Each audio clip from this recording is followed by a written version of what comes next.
Hello mga beshi! Welcome back sa another mini vlog!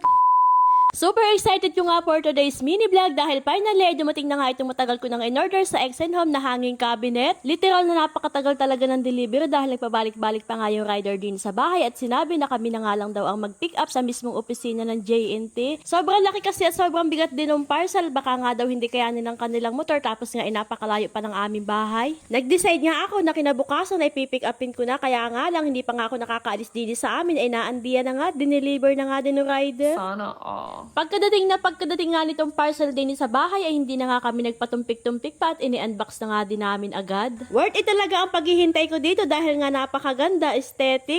Kompleto pa ang mga accessories, walang labis, walang kulang, i-assemble na lang. May kasama na nga din pala yung manual para hindi nga mahirapan sa pag-assemble at syempre hindi ko yun naintindihan dahil bukod sa inchik-inchik yung sulat ay English yung translation. Mabuti na nga lang at may picture itong manual kaya yun na lang ang aming ginaya.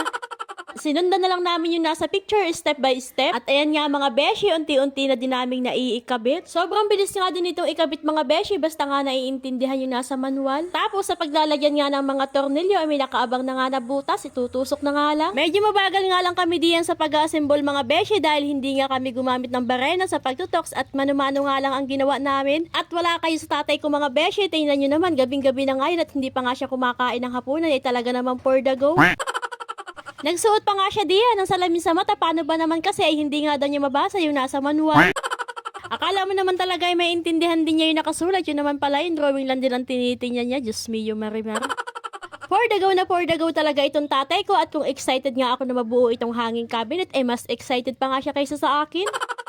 Ang goal nga namin ay mabuo namin itong hanging cabinet na ito ngayon ding gabing ito at hindi na nga namin papaabutin ng kinabukasan. Kaya ayan nga at nag-overtime na nga kami diyan mga beshi. Nabuo na nga namin itong pinakabody ng hanging cabinet at pintuan na nga lang ang kulang. Sa mga puntuang ito mga beshi ay nagkakabit na nga kami ng bisagra dito sa pinakang pintuan ng cabinet. Madali lang naman din namin naikabit dahil nga meron ng mga abang kung saan dapat ikabit. Ito nga ang kagandahan kapag mag-order ka sa online, hindi mo na nga kailangan bumili ng mga materialis dahil dadating na nga ito sa iyo ng kompleto accessories. Ikakabit mo na nga lang. Kung ikaw nga ay strong and independent woman, ay talaga namang basic na basic lang ito sa iyo. Kung kayo nga mga beshi ay naghahanap nga din ng ganitong cabinet, easy to assemble and affordable, ay eto nga ang ma-recommend ko sa inyo. Sino ba naman ang mag-aakala na itong hanging cabinet na ito na super ganda at super aesthetic, wala pang ang 2,000 piso? Yes, tama ang narinig mo. 1,000 plus lang itong hanging cabinet na ito, kaya naman kung gusto mo ay ilalagay ko ang link sa comment section kung saan ma-order. Sulit na sulit itong mga beshi at hindi nga kayo magsisisi dito. Sa mga puntungang itong mga beshi ay kinakabit na nga namin itong pinto or itong takip ng cabinet. At dito nga kami nahirapan ng bonggang-bongga dahil yung pinakang pinto ng cabinet o yung pinakang takip niya ay kung hindi sikip ay kawang. Talaga naman pinagpawisan ako din niya ng very light. Bago pa nga ma-stress ng todo din ni tatay ay sabi ko nga sa kanya ibukas na lang ituloy ay talaga namang nakakaiyamot. Yung pagod ka na nga tapos gutom ka pa tapos yung ginagawa mo ay ayaw makisama at papaling-paling ay talaga naman.